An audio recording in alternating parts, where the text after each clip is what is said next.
This is Into the Story, the podcast where you learn English with true stories from all over the world. Stories that connect us and inspire you to get where you want to go. Hi there, listeners. It's your host, Bree. Now, I want you to imagine this. There's someone that you really admire. Maybe they're in the same field of work as you, and you want to ask them for something. Maybe it's a promotion, perhaps you'd like them to mentor you, or maybe you want to do a collaboration. Most of us worry about hearing the answer no. But even if we hear yes, we might feel even more pressure to impress them. We have evolved to live and work together in groups, and needing to be accepted by our group is just as important as needing food and water. Studies show that being rejected by others activates the same part of our brain as physical pain, like breaking a bone. Today, we're going into the story of Fabio Cerpelloni, a writer, teacher, and podcaster from Italy. One day, Fabio has the idea of contacting someone that he really admired. But I thought this is not possible. This is a world famous person. I mean, not Barack Obama famous, but still famous. Forget about that. This was someone Fabio didn't even really expect to get a reply from. But what ended up happening surprised even him and gave him a new perspective on what becomes possible when you ask. Please make sure to click the follow button on your podcast app so that you never miss a new episode of the show. And as always, it's free. And now it's time to look at 5 words and expressions that Fabio uses in his story today. The first one is the expression, "There's something here." So this is an expression used to say that something is interesting or has potential. For example, when the chef tasted the new recipe, she said, "There's something here." She thought it could be a great addition to the menu. Or after seeing the new app, he said, "There's something here." He believed it could help many people. There's something here. Next, the phrasal verb to show up. This has a few different meanings, but in the story today, to show up means to be present and to perform to the best of your ability.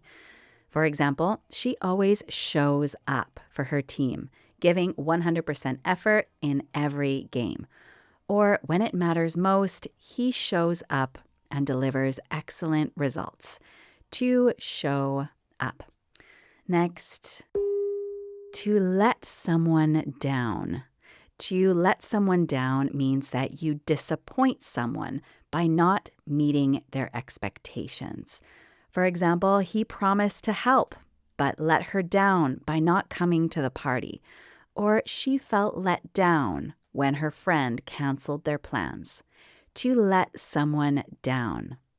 Next is a verb that I have been hearing more and more. And this is to catastrophize. So someone who is catastrophizing is imagining the worst possible outcome of a situation. For example, she tends to catastrophize every time she faces a problem. Or catastrophizing can make stress and anxiety worse. To catastrophize.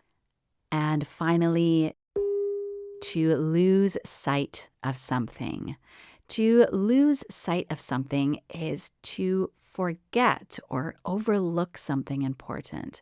For example, in the chaos of the project, they lost sight of their original goals. Or don't lose sight of what really matters in life. To lose sight of something. If you would like to get the transcript, an extended vocabulary list, and a listening comprehension quiz, then you can visit our website, intothestorypodcast.com. Okay, let's get into the story.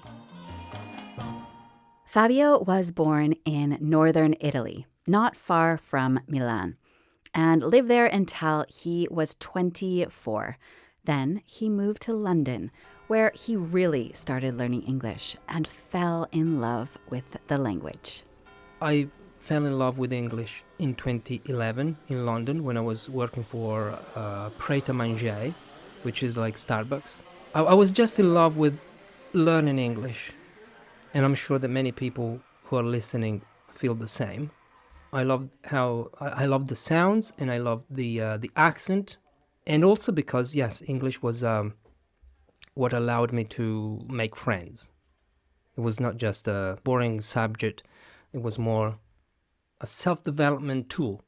And then I realized that I could teach English because there was this training course that even non-native English speakers could do. And I thought, okay, I want to do this, I want to become a teacher. From London, Fabio moved to Australia, where he spent a couple of years. Then he went to New Zealand, where he got his teaching certification and started teaching professionally. He finally returned to Italy in 2017. And then in 2021, I opened my blog, my website, and I started blogging. And that was what got me writing. And I started receiving positive feedback. Your writing is good.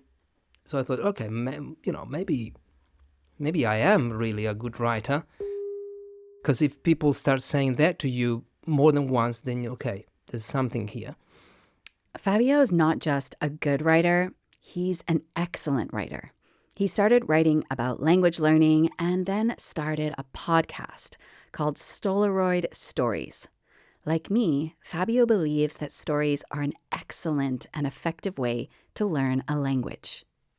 I had a US Army veteran. We talked about learning and life challenges. I had a porn detox coach from Canada. Well, Russian, but from Canada. Fabio liked that his podcast and writing let him express himself and help people, but he started to get frustrated with it all. So he made a decision. He wouldn't try to make money from his online work anymore. Instead, he would just interview interesting people that he was curious about. And by not focusing on the money, suddenly I got more, subscribers, more people who are interested in my courses. I sold more courses than before. So that's why I thought I found what works for me. And then he gets an idea. Fabio decides to try to get a big guest on his show. His name is Seth Godin. He's one of my favorite people online. He's a writer. He's a best-selling author. He's written 21 bestsellers in a row. Brilliant mind.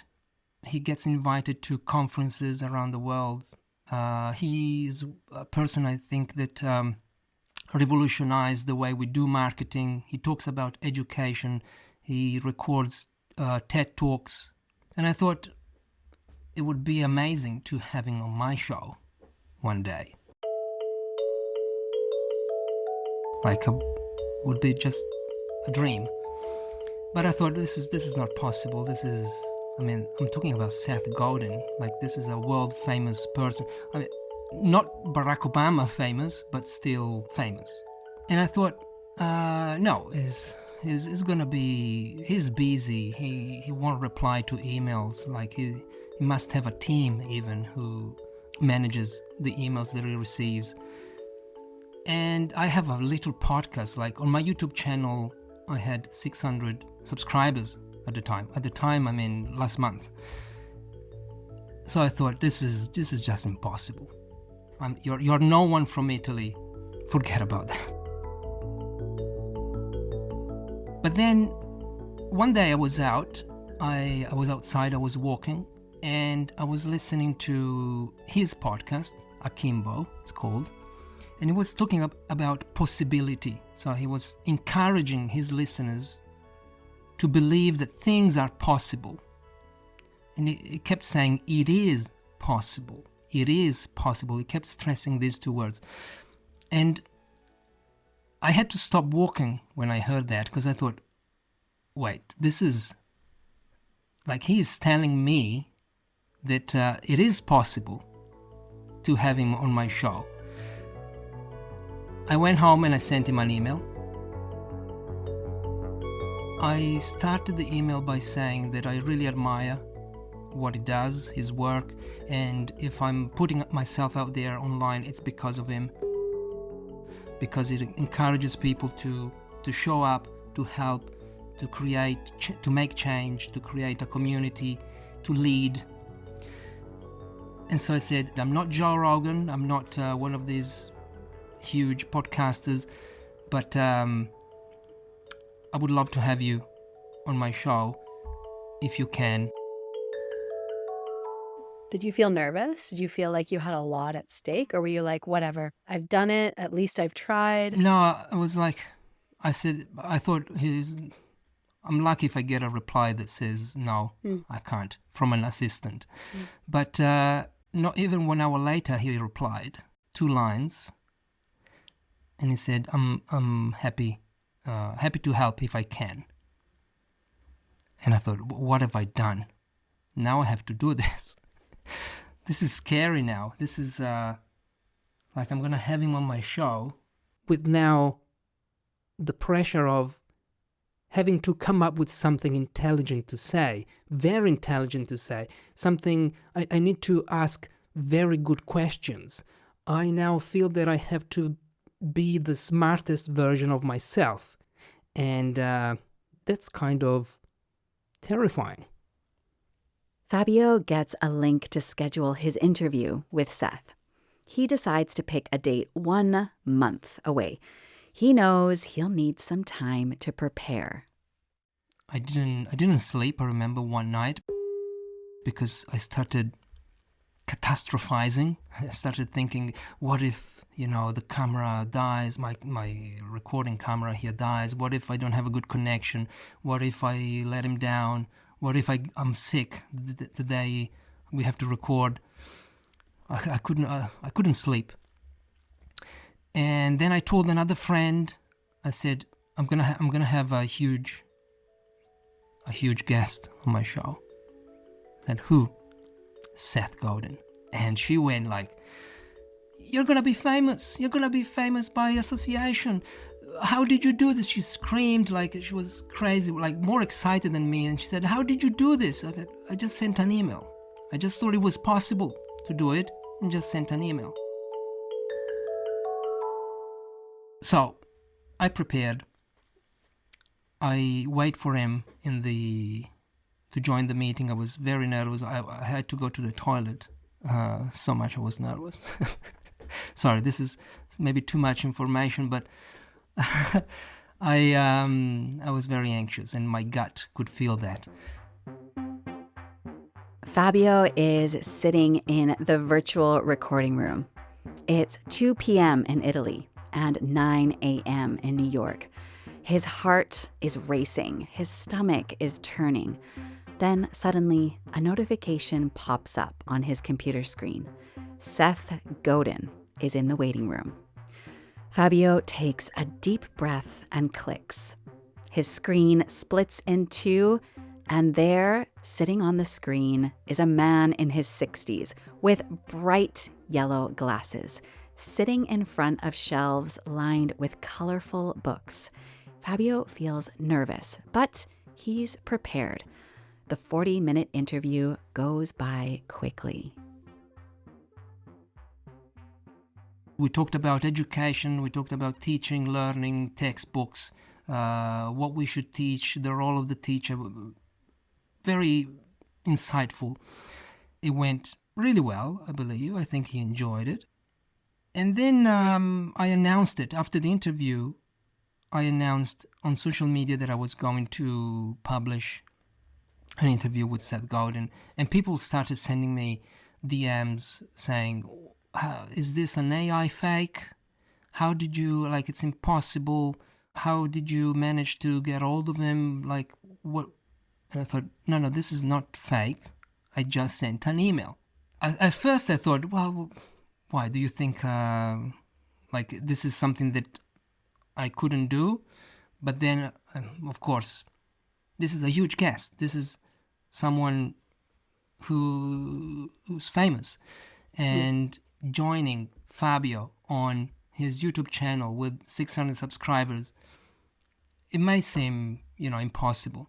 It did seem impossible, and Fabio understood their point of view.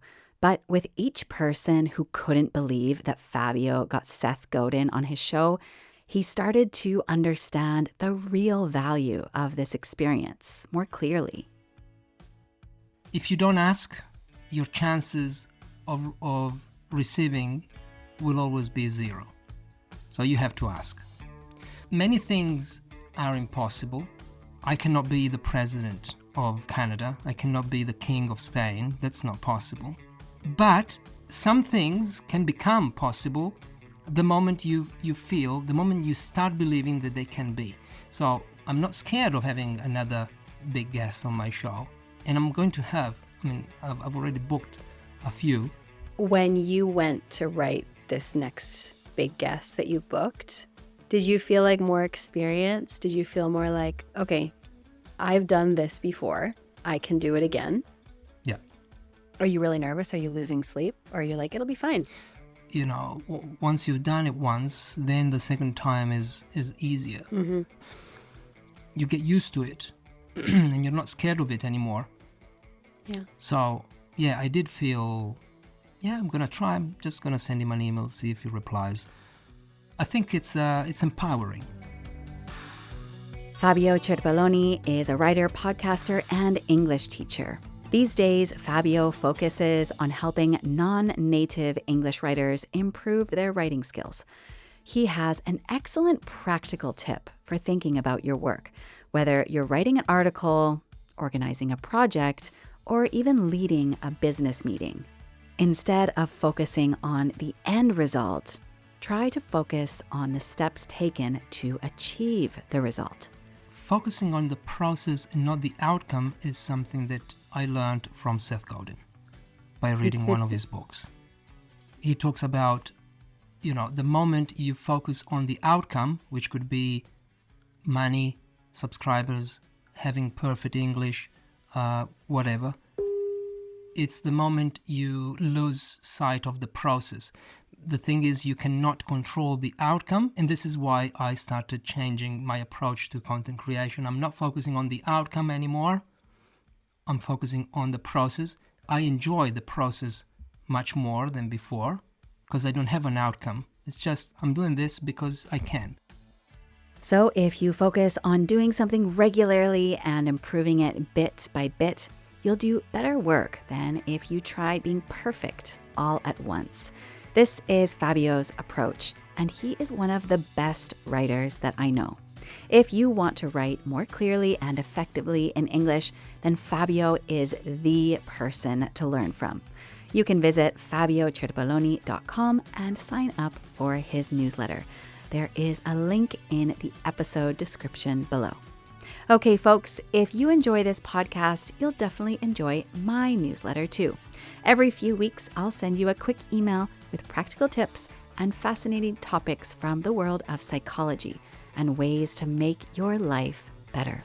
Just head over to intothestorypodcast.com and click subscribe.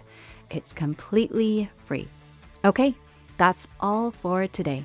Until the next episode, I hope that you have a good time, or at least a good story to tell.